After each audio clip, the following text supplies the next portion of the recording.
Alors je vous propose, vous l'avez vu certainement sur nos adresses au niveau des réseaux sociaux, le thème ce matin c'est quand la chute devient un tremplin, apprendre de ses échecs avec Dieu. Je crois que chacun d'entre nous, nous avons connu un échec, non? Voire même plusieurs. Alors je vais poser une question toute simple, quel est celui qui n'a jamais connu d'échec? Parce que là je voudrais bien connaître la recette. Je pense que sur ce plan, on a tous connu un échec, à un moment donné, peut-être des échecs, un échec scolaire. Quand on parle de scolaire, ça peut faire bondir certains. Échec affectif, échec professionnel. On pensait être, moi je rêvais d'être pilote. Et puis un accident à l'œil a fait que c'était pas possible. Voilà. Échec spirituel aussi. Seigneur, depuis le temps que je te prie pour cela, et tu n'as toujours pas répondu. Et on a l'impression là de vivre un échec. Alors certains, par rapport à l'échec, l'ont dépassé. D'autres le cachent. D'autres encore le portent comme un fardeau. Comme un fardeau. La vérité, c'est que l'échec, finalement, nous touche tous. Nous a touchés. Nous touche, nous touchera. Parce que personne ne peut dire ce matin, moi compris, je ne suis pas à l'abri de l'échec. L'apôtre Jacques écrit dans sa lettre ceci, Jacques chapitre 3 verset 2, mais je vais le lire dans une version un peu plus ancienne que celle que nous lisons habituellement. Prendre la Bible Martin. Dans Jacques chapitre 3 verset 2, cette version dit ceci. Car nous faillissons tous à plusieurs égards. Notre version traditionnelle dit nous bronchons tous de plusieurs manières. Mais c'est plus juste de dire nous faillissons.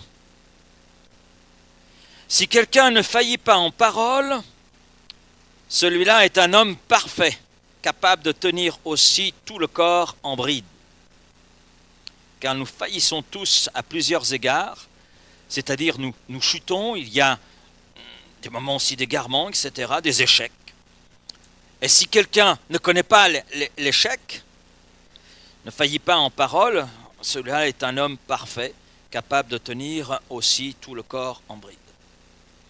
En d'autres termes, si je tiens compte de ce que Jacques dit, nous commettons tous des erreurs et de bien des manières. Mais Dieu, lui, ne voit pas l'échec comme le monde le voit. N'envisage pas les choses sous le même angle. Le monde dit, tu as échoué, tu n'as plus de valeur. Alors que Dieu dit, tu as échoué, mais ce n'est pas fini pour toi. Amen. Si vous êtes d'accord, vous pouvez dire Amen. Et nous allons découvrir ensemble ce matin que les échecs ne sont pas des tombeaux, mais des salles de classe. Eh oui, des salles de classe. Des salles de classe dans lesquelles Dieu nous forme. Chaque échec dans notre vie constitue pour Dieu, j'allais dire, un moyen, un outil pédagogique pour nous conduire plus loin. Mais le premier point que j'aborderai ce matin est celui-ci. Nous sommes dans une culture qui idolâtre le succès et qui rejette l'échec, qui considère l'échec comme quelque chose qui est à cacher. Nous vivons dans un monde où seules les réussites sont applaudies. De qui parlons-nous dans notre monde? On va parler de Steve Jobs. On en reparle aujourd'hui d'ailleurs. Il n'est plus là, mais on parle de ses succès. Apple. Bill Gates. On en parle beaucoup aussi. Microsoft. Elon Musk. Eh oui, on parle de ses succès, Tesla et puis l'aérospatiale. Zuckerberg, avec Facebook, etc. On parle d'eux en raison de leur succès, on parle d'eux en raison de leur fortune. Ça suscite même des jalousies. Et c'est vrai que nous vivons dans une génération qui est obsédée par le succès. Sur les réseaux, on parle des réussites, on parle des voyages, on parle des promotions, on parle des mariages parfaits, etc., etc. On parle du succès. On présente le succès comme une idole. C'est cela en fait. Mais personne ne publie les larmes, les nuits blanches, ces erreurs. Je ne sais pas si vous le savez, mais Walt Disney, ça vous dit quelque chose, hein? Walt Disney, vous savez qu'il a été licencié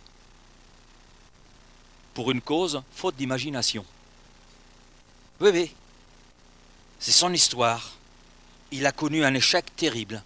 Licencié parce qu'on le jugeait sans imagination. Thomas Edison, ça vous dit quelque chose? L'ampoule. L'ampoule électrique. Il a dit ceci: je n'ai pas échoué 10 000 fois, mais j'ai trouvé 10 000 façons qui ne fonctionnent pas. Intéressant. Abraham Lincoln, qui s'est battu contre l'esclavage, président des USA, des États-Unis. Il a échoué en affaires. Il a perdu plusieurs élections, parce qu'il ne s'est pas présenté une fois, mais il s'est présenté plusieurs fois. Il a même connu la dépression. Et pourtant, il est devenu président des États-Unis. Et il a marqué les États-Unis. Et dans notre société, vous savez, on n'organise pas la parade pour celui qui est dans l'échec. Par contre, pour celui qui réussit, c'est le tapis rouge. On associe l'échec à la honte, à l'incapacité, au rejet. Au rejet. Aujourd'hui, on parle de Walt Disney, mais on oublie qu'il a été licencié parce qu'on a considéré qu'il manquait d'imagination, qu'il était d'ailleurs sans imagination. On l'a casé. Le monde n'applaudit pas les chutes. Mais Dieu, lui, utilise les chutes. Amen. Utilise les échecs, nos échecs. Ce que le monde finalement rejette, Dieu l'utilise. Et il s'en glorifie d'ailleurs. S'en glorifie. La Bible, vous savez, est incroyablement honnête. Moi, j'aime la Bible. J'aime la Bible. Et vous? J'aime la Bible parce que je vois son actualité. Elle colle avec la réalité de notre monde. Quand on s'y arrête, quand on la médite, c'est le thème un petit peu qui a été abordé, c'est pas un petit peu, c'est le thème qui a été abordé vendredi soir à travers ce temps Vis ta foi. Et j'aime aussi la parole de Dieu pour son honnêteté. Elle est vraie. Elle ne nous berce pas d'illusions. Elle ne nous cache pas les réalités, bien au contraire. Et elle nous montre des hommes qui ont réussi, c'est vrai, mais elle nous montre aussi leurs échecs et ce que Dieu a produit à travers leurs échecs. Dieu ne cache ni leurs chutes, ni leurs erreurs. Je vais vous citer quelques exemples. Mais avant de citer les exemples, je voudrais donner cette parole que l'apôtre Paul a pu adresser aux Corinthiens. Ces choses leur sont arrivées pour vous servir d'exemple. Et je crois que les témoignages que je vais souligner, sur lesquels je vais m'arrêter avec vous, oui, on a des hommes, des femmes, et Dieu est honnête avec nous, il nous révèle leurs failles, leurs chutes, leurs échecs et leurs réussites. Et ce qu'il a produit dans leur vie. Et ces choses leur sont arrivées pour nous servir à nous aujourd'hui, en 2025 d'exemple. Noé. Qu'est-ce que vous retenez de Noé? Les années qu'il a passées à construire l'arche. Noé a connu l'échec. Après avoir accompli une grande mission, il s'enivre. On voit cela dans Genèse 9, versets 20 et 21. Abraham, le père des croyants. Celui qui est considéré comme un homme de foi, un exemple. Par 2 fois, il ment. Par 2 fois, il ment sur sa femme. 2 fois, Genèse 12 et Genèse 20. Et il se met en situation d'échec. Il est en échec. Jacob, Jacob. Alors Jacob se met en situation d'échec parce qu'il trompe. Il trompe son père, Isaac, pour recevoir la bénédiction destinée à son frère aîné Ésaü. Mais en trompant son père, il trompe aussi son frère. Et il va plus loin, parce qu'il va aussi plus tard tromper son beau-père, qu'il faut le dire, était un trompeur. C'est le trompeur trompé. Alors on pourrait dire, il a mérité. Oui. Et pourtant Jacob est là. Abraham, Jacob. Moïse. Ah, Moïse. Je sais que vous aimez ce film, Les 10 commandements. Hein? Waouh! Un grand homme sur la montagne. Un grand homme devant la mer. Non mais Moïse, il a tué un Égyptien. Il a tué un Égyptien et en plus il fuit. Exode chapitre 2. Il tue un Égyptien parce que cet Égyptien maltraitait un Hébreu. Devait-il le tuer? Alors il s'enfuit. Il va au pays de Madian, une zone désertique, et il va y rester 40 ans. David, l'homme selon le cœur de Dieu. Alors c'est intéressant parce que Abraham, on en parle par rapport à la foi, père des croyants. Moïse, l'homme le plus patient de la terre. Et pourtant, il a connu aussi un échec. Il n'est pas rentré dans la terre promise. Il l'a vu. On a Jacob, dont le nom sera changé en Israël, celui qui a combattu et qui a été trouvé vainqueur. Et puis on a David, l'homme selon le cœur de Dieu. Et David commet l'adultère. Il est là où il ne devait pas être. Il regarde là où il ne devait pas regarder. Et il a quelqu'un ensuite qu'il retrouve dans son lit qui n'avait pas à y être. Mais ça va plus loin. Après avoir commis l'adultère avec Bathsheba, il organise la mort du mari. Bah oui, parce que il y a une relation entre Bathsheba et David. Et voilà qu'il y a un enfant à naître. Et c'est gênant. Alors il organise la mort du mari Uri. Quel échec. Et ce n'est pas le seul. Il a fait un recensement alors qu'il n'avait pas été ordonné de faire un recensement. Jonas,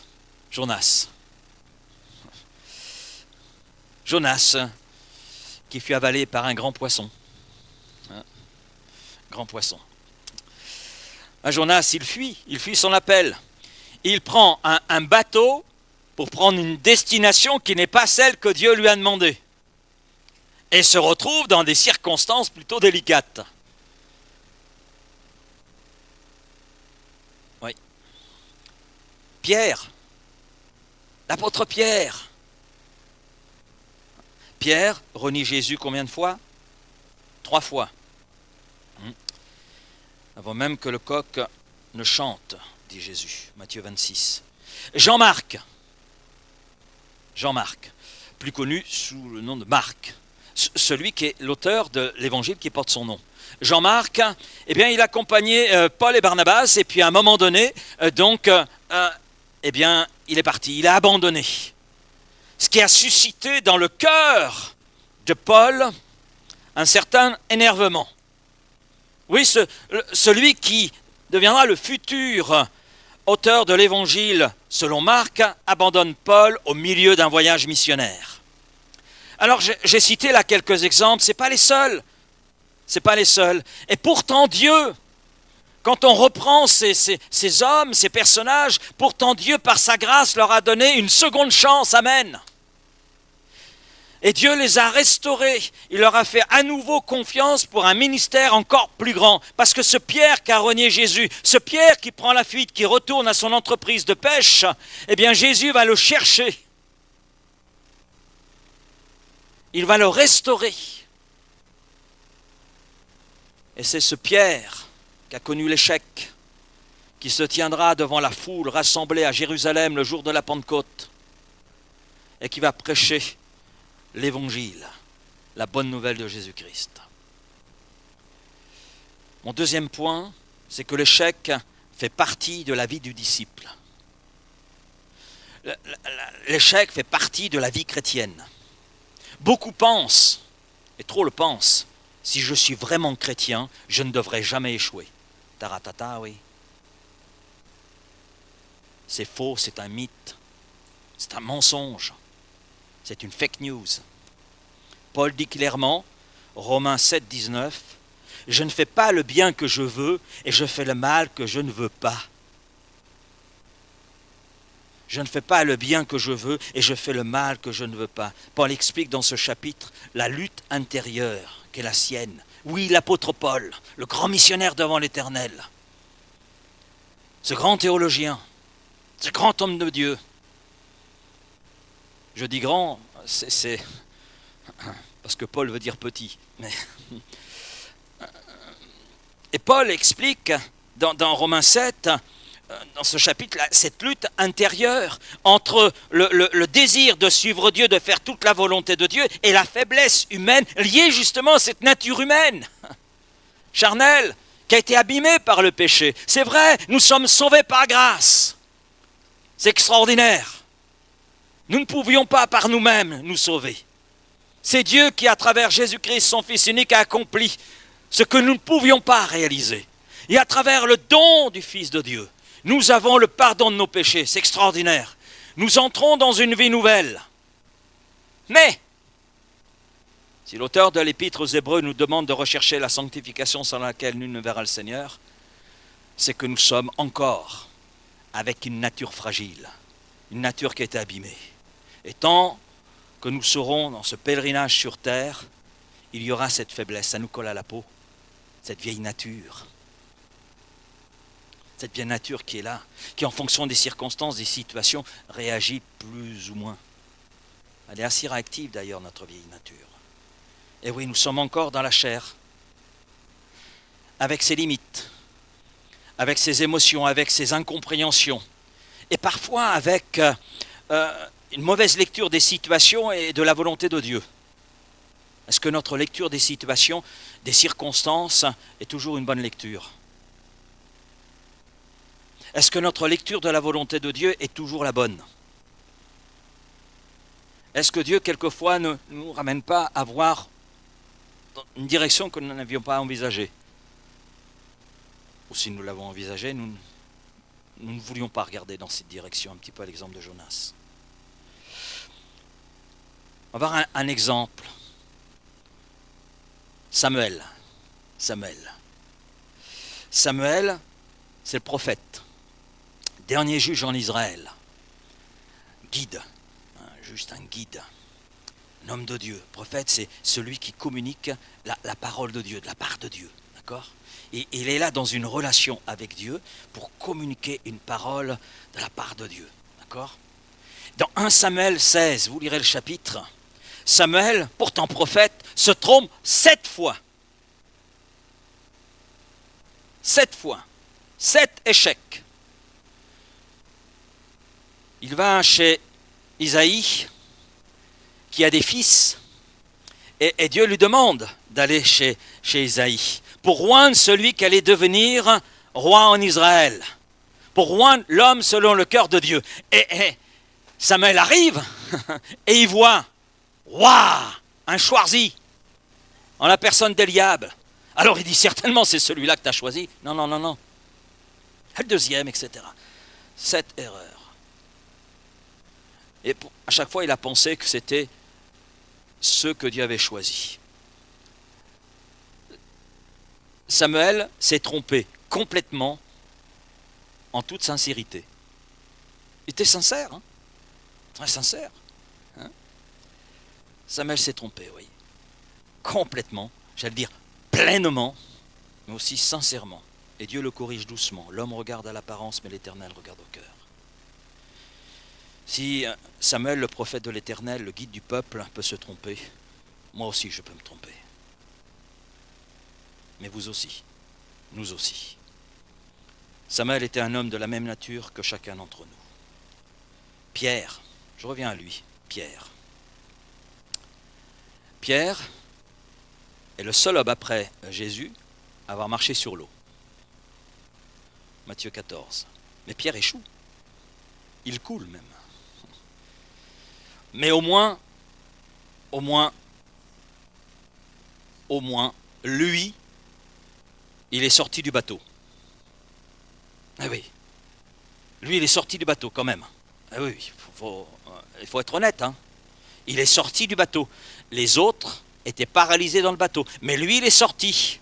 Même s'il a fait peu de pas, même s'il a échoué, néanmoins, il est sorti du bateau. Cela m'amène à dire que Dieu préfère un marcheur qui tombe plutôt qu'un croyant qui ne bouge jamais. Ou qui reste immobile. J'en arrive à mon troisième point ce matin, ce message. Ton échec n'est pas celui des autres. Il t'appartient. Il t'appartient. Vous savez, la première réaction humaine face à l'échec est la même que celle que nous trouvons en Éden. C'est ce que j'appelle, je n'ai pas vérifié si d'autres l'appellent ainsi, mais c'est ce que j'appelle le syndrome d'Éden. Le syndrome d'Éden. Syndrome d'Éden, c'est-à-dire que Adam blâme Ève pour l'échec qui est le sien. Voilà. C'est de la faute d'eux. Ève fait la même chose. Donc elle accuse le serpent. Bon, le serpent ne s'est pas aventuré à accuser Dieu. Hein? Voilà, il n'est pas allé jusque-là. Parce qu'il y avait déjà un jugement qui avait été posé sur lui. Et nous, j'ai raté. Pour ceux qui sont allés à l'école, peut-être pour ceux qui sont encore dans les études, il y a une phrase souvent qui est là. J'ai raté, mais c'est pas de ma faute, c'est le prof. Le prof, il a rien compris. Non, maman, j'ai pas une bonne note en anglais, mais c'est normal. La prof, elle sait pas parler anglais. Mince, elle est américaine. Oui. J'ai raté mon mariage. Bah, c'est normal, c'est mon conjoint. J'ai raté. Ah non, mais j'ai raté promotion, mais c'est normal, c'est de la faute de mon patron. J'ai raté ma vie spirituelle, bah, c'est normal. Dieu n'a pas mis sur ma route le pasteur qu'il fallait. Ouais, mince alors. Dieu s'est trompé. Je suis pas bien, mais c'est normal. C'est l'église qui va pas.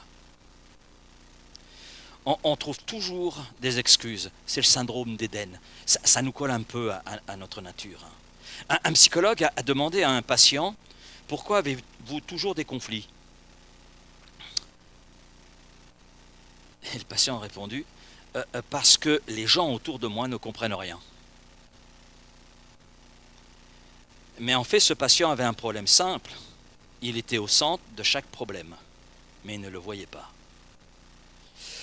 On a Saül. Vous connaissez Saül? Celui qui était juste avant David. Hein? Quand Saül échoue, parce que s'il y a un qui a connu l'échec, c'est lui, mais c'est encore plus terrible parce que il a échoué plusieurs fois sans retenir la leçon. Que fait-il? On voit cela dans 1 Samuel 15.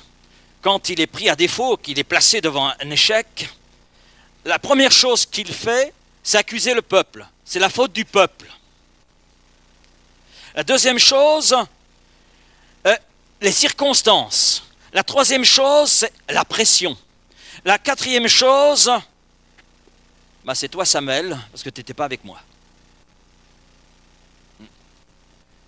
Mais à aucun moment, il ne dit c'est moi qui ai échoué. Résultat, il s'enferme dans ses échecs et son cœur ne change pas.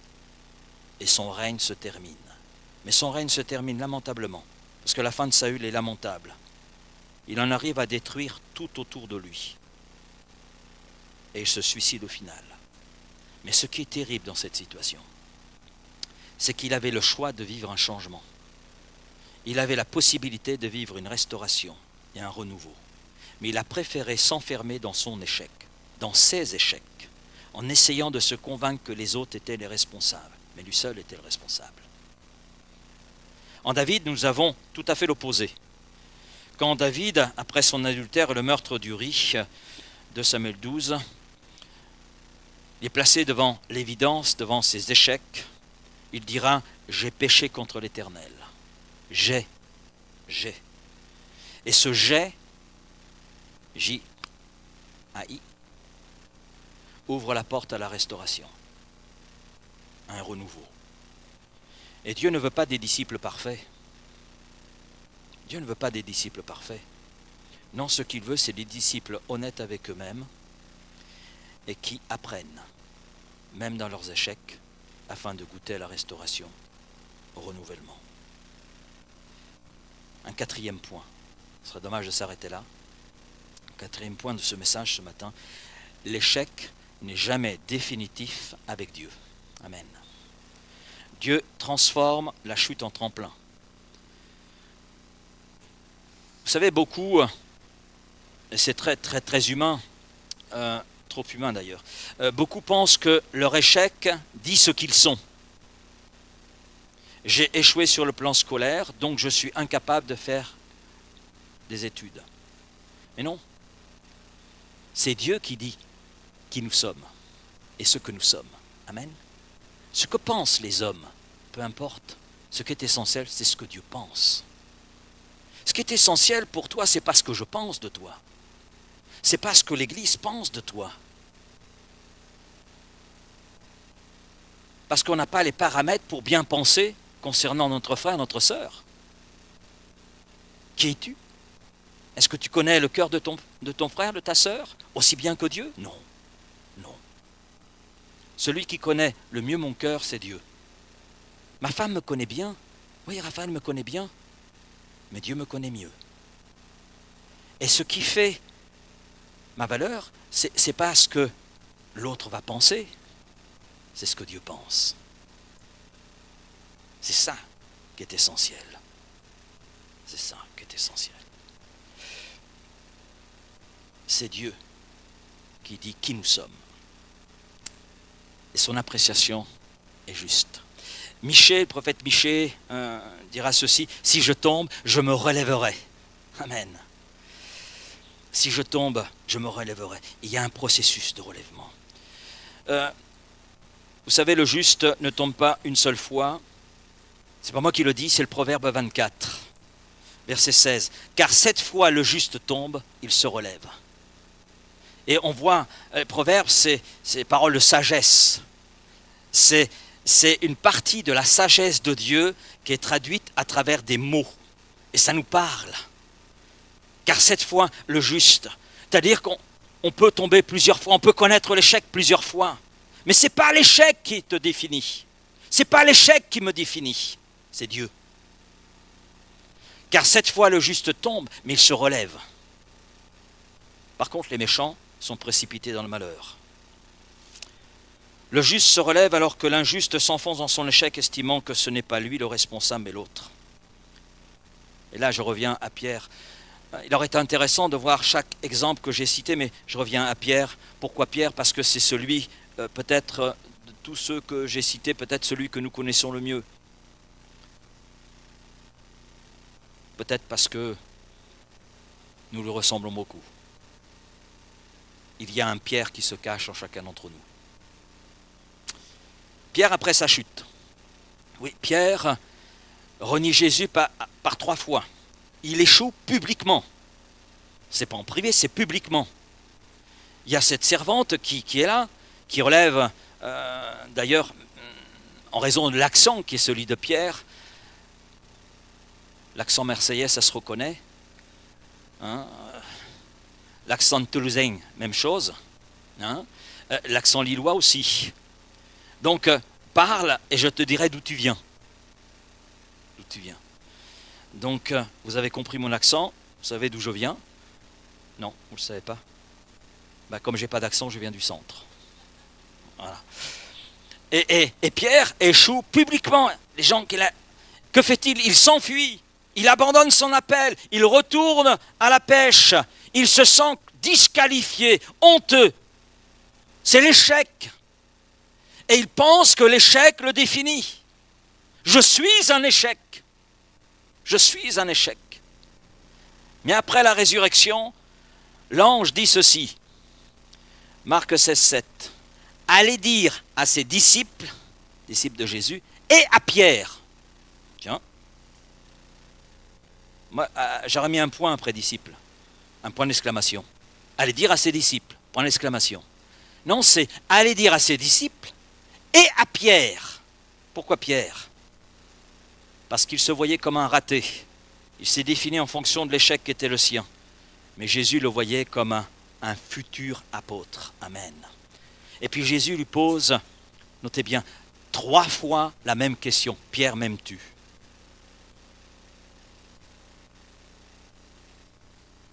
La pédagogie et la psychologie du Seigneur n'a rien à voir avec la nôtre. C'est la dernière question que j'aurais posée d'ailleurs. Jésus la pose. Pierre, m'aimes-tu? Et je dirais, il y a une question pour chaque reniement de Pierre.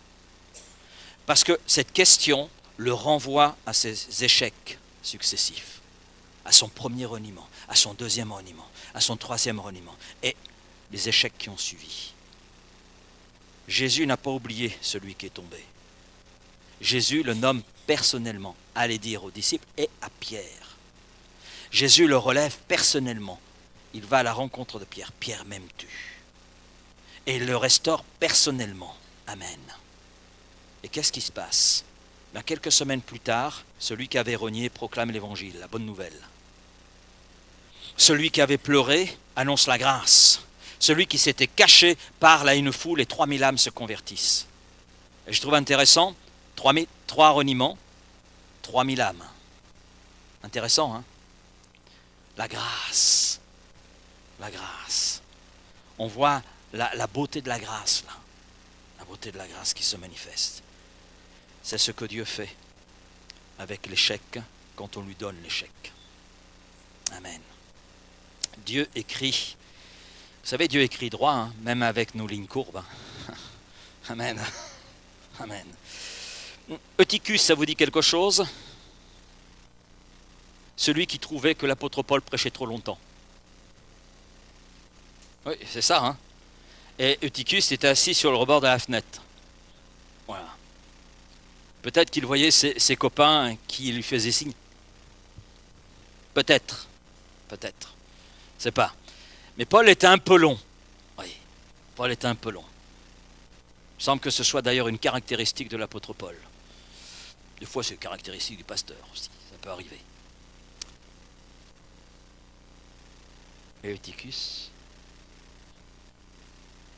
vous connaissez ça, hein? Voilà. Quand on dit toujours oui. Même là où il faut dire non.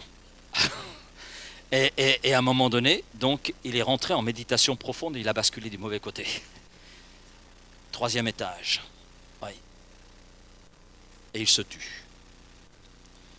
Aux yeux de tous, c'est la fin, on est d'accord? Mais Paul descend, puis il le prend dans ses bras et il dit ceci, verset 10, chapitre 20 du livre des Actes. Son âme est en lui. Son âme est en lui. Et je trouvais cette parole saisissante. Je crois que Dieu dit la même chose de toi comme de moi. Je n'en ai pas terminé avec toi. Amen. Regardez votre voisin et dites-lui, Dieu n'en a pas terminé avec toi. Dieu n'en a pas terminé avec toi.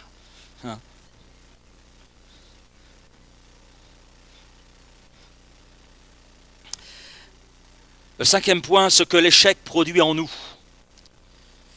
Ce que l'échec produit en nous. Quand cet échec est remis à Dieu, qu'on accepte que cet échec ne nous définisse pas, mais que ce soit Dieu qui nous définisse. D'accord? L'échec nous rend humbles. Nous rend humbles. Moïse pensait libérer Israël par sa force. Quand il tue l'Égyptien, il pensait bien faire. Pensait bien faire. Mais après 40 ans d'échec dans le désert, il est là brisé. Il est là brisé. mais 40 ans ont réalisé qu'il n'était rien. Alors Dieu lui dit, maintenant je peux t'utiliser. Maintenant je peux t'utiliser. Quand on regarde la vie de Moïse, c'est par tranche de 40. Hein. Maintenant je peux t'utiliser, c'est la révélation d'Exode chapitre 3. Et là, Moïse ne compte plus sur lui-même, il compte sur Dieu. Il compte sur Dieu. L'échec nous enseigne aussi. Joseph, le Joseph de l'Ancien Testament, apprend l'humilité. Il apprend la dépendance à Dieu en prison avant de gouverner l'Égypte. Vous voyez, quelquefois, avant de gouverner, on passe par la prison. Une école qui n'est pas évidente, mais c'était l'école que Dieu voulait pour son serviteur. Jésus, avant d'exercer son ministère, il est passé par l'école du désert. Jean-Baptiste est passé par cette même école. Moïse est passé par cette école. Élie est passé par cette école à un moment donné dans sa vie. Donc, à travers l'échec, Dieu nous enseigne, Dieu nous parle. Dieu dit, je l'attirais au désert pour parler à son cœur. Dieu a permis que Moïse aille dans le désert, mais il a parlé à son cœur. Dieu a permis que Joseph soit en prison pour parler à son cœur. Dieu a permis qu'Élie connaisse le désert pour parler à son cœur. Pour le peuple d'Israël, c'était la même chose. Dieu l'a conduit au désert pour parler. Parce que dans le désert, il lui a communiqué la loi. L'échec nous prépare également. L'échec nous prépare. Moïse se trouve dans l'échec. Ça doit être violent quand même. Parce qu'il menait une vie de prince. Il était au palais de Pharaon. Il n'y avait pas mieux à l'époque. Il a été éduqué dans la science égyptienne, etc. Et il se retrouve dans le désert à garder les animaux de son beau-père. Il aurait pu dire c'est trop.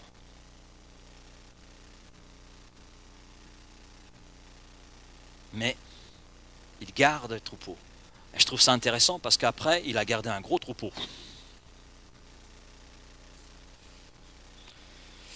Moins docile que celui de son beau-père Jéthro. Et peut-être qu'il a dit à Dieu, j'ai trop.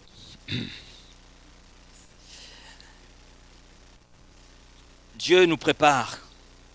Traverse l'échec, c'est vrai. Peut-être que quelqu'un est dans l'échec, mais Dieu te prépare. David apprend la patience dans les échecs du désert avant d'être roi. Moïse a appris la même chose. Il est devenu l'homme le plus patient de la terre. Nul n'égale Moïse. Voilà. On voit quelqu'un d'impulsif, pour tuer l'Égyptien, il était impulsif. Quel changement, quelle transformation. Mais ça n'a été possible que dans la mesure où il a découvert l'échec, il s'est trouvé dans le désert de l'échec, et où à un moment donné, il a remis son échec entre les mains de Dieu pour laisser Dieu le restaurer. L'échec nous ouvre à la grâce. La femme adultère. Les hommes la définissent en fonction de son péché.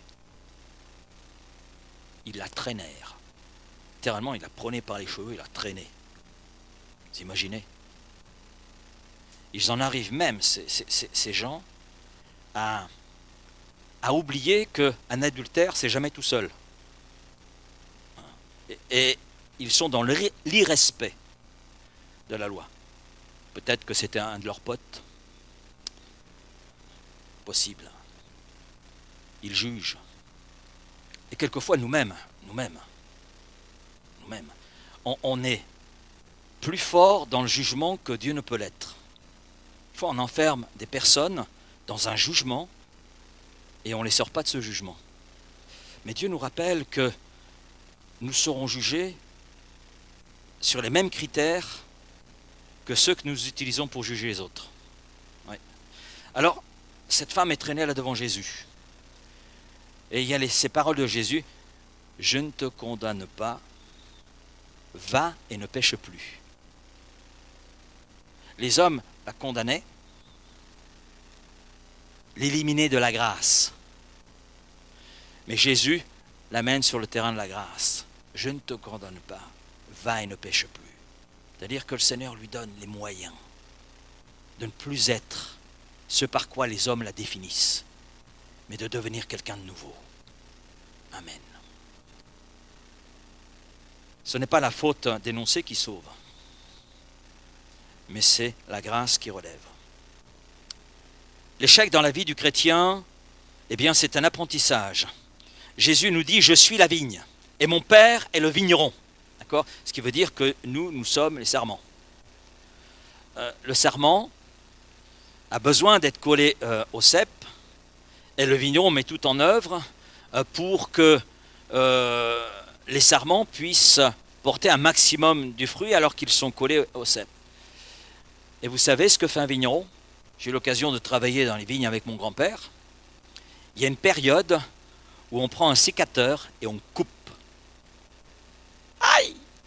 Eh oui, les marteaux de la grâce, le sécateur de la grâce, quelquefois passe. Et cette leçon donnée par Jésus dans l'Évangile selon Jean chapitre 15 nous montre que notre vie est un chantier. Nous sommes en chantier. Amen. Alors il y a des chantiers plus ou moins complexes, on est d'accord ? Chantiers plus ou moins difficiles. On a Joël qui est dans le bâtiment, il y a des chantiers qui sont faciles, plaisants, puis il y a des chantiers vraiment, waouh, on se dit, qu'est-ce qu'on va pouvoir en sortir, hein ? C'est la même chose par rapport à nos vies. Nous sommes tous différents, le chantier est différent, des chantiers plus faciles que d'autres. Oui, nous sommes en construction, mais Dieu taille. Dieu taille. Il taille avec le marteau de la grâce. Il taille avec le sécateur de la grâce, de son esprit. Il coupe ce qui est inutile dans nos vies. Il touche notre caractère, il touche nos émotions, nos sentiments, il touche nos pensées, il touche tous les aspects de notre vie. Pourquoi ? Parce qu'il veut que nous grandissions et que nous portions du fruit qui le glorifie. Ce qui veut dire que chaque échec révèle quoi ? Révèle nos limites. Révèle nos limites, nous pousse à dépendre davantage de Dieu, affine aussi notre caractère, puis prépare nos victoires futures. Et on a l'exemple des apôtres. Oui, parce que j'ai parlé de Pierre, mais combien y avait-il de disciples à la croix ? De ceux qui ont suivi Jésus pendant 3 ans et demi, de ceux qui ont partagé son intimité, combien étaient-ils à la croix ? Il n'y en avait qu'un. Il n'y avait que Jean qui était là présent. Oui, que lui. Et avant la Pentecôte, c'est très intéressant parce qu'avant la Pentecôte, quand on regarde un petit peu ses disciples, qu'est-ce qu'on voit ? Des disputes. Des disputes. On voit aussi de l'orgueil. On voit de l'incompréhension. Et on voit l'abandon. On voit toute une série d'échecs. Mais après l'échec, et ce passage dans la chambre haute, 10 jours dans la chambre haute, 10 jours dans la prière, 10 jours dans l'attente, 10 jours à vivre un renouveau. Et le Saint-Esprit s'est là manifesté. Et après l'échec, cette restauration et l'action du Saint-Esprit, qu'est-ce que l'on voit ? On voit puissance, on voit unité, on voit courage, on voit des fruits. Ce n'est pas l'échec qui les a arrêtés. C'est l'échec plus l'amour de Dieu qui les a transformés. Amen. Heureusement qu'ils ne se sont pas laissés arrêter par l'échec. Heureusement que la grâce s'est là manifestée. Et c'était une école, celle de la transformation, celle de reconnaître leurs limites et de dépendre entièrement du Seigneur. Et ces hommes ont été jusqu'au bout. Ils ont donné leur vie entière pour celui qu'ils avaient abandonné, pour celui... Oui, c'est extraordinaire. Seule la grâce peut faire ça. Et heureusement qu'ils ne se sont pas enfermés dans leurs échecs. Conclusion, parce qu'on arrive à une conclusion. Dieu écrit encore ton histoire. Amen. Ton histoire ne s'arrête pas là. Tu n'es pas ton échec. Noé n'était pas sa chute. Jonas n'était pas sa fuite. Pierre n'était pas son reniement. David n'était pas son adultère. Moïse n'était pas son meurtre. Paul n'était pas son passé de persécuteur. Et toi, tu n'es pas ton échec. Dieu ne ferme jamais la porte sans en ouvrir une meilleure, dans laquelle il nous invite à entrer, afin de lui remettre notre échec et de connaître cette restauration, et alors retrouver une nouvelle confiance. Ton échec, c'est ma dernière parole pour ce matin, est un chapitre, mais ce n'est pas la fin du livre. Amen. Et c'est à toi, devant Dieu, d'écrire la suite. Alors peut-être que tu te trouves dans un échec, où il y a eu un échec, et tu estimes que cet échec te définit. Non, l'échec ne nous définit pas. C'est Dieu. C'est Dieu qui dit qui nous sommes. Amen. Merci Père pour ta parole ce matin, ce que tu avais placé sur mon cœur. Et je crois Père que tu es celui qui répond peut-être à des questions, tu réponds à des attentes. C'est là ma prière, que ton esprit soit là à l'œuvre pour confirmer ta parole en nous, en chacun d'entre nous, Seigneur. Oui, d'être en faveur de celui qui se définit en fonction de son échec, en fonction de son passé. Seigneur, je te prie là vraiment d'agir, Seigneur. Que personne ne s'enferme dans son échec, que personne ne s'enferme dans son passé, mais que nous puissions, Seigneur, te remettre nos échecs, te remettre notre passé, remettre les blessures, te remettre tout ce que nous estimons nous définir, afin que toi, tu puisses t'en charger, quelque part faire le ménage, et dans ta grâce, transformer, dans ta grâce, changer, dans ta grâce, produire des fruits qui soient là à ta gloire. Merci Père, parce que ce ne sont pas les hommes qui nous définissent, ce ne sont pas nos échecs, ce ne sont pas nos blessures, mais c'est toi. Et je te dis merci pour cela, Père. Merci de ce que tu veux faire au milieu de nous. Merci de ce que tu veux faire auprès de ceux et celles qui étaient à l'écoute de ce message ce matin. Seigneur, que ton œuvre se fasse, parce que cette œuvre est glorieuse et bonne. Amen. Amen.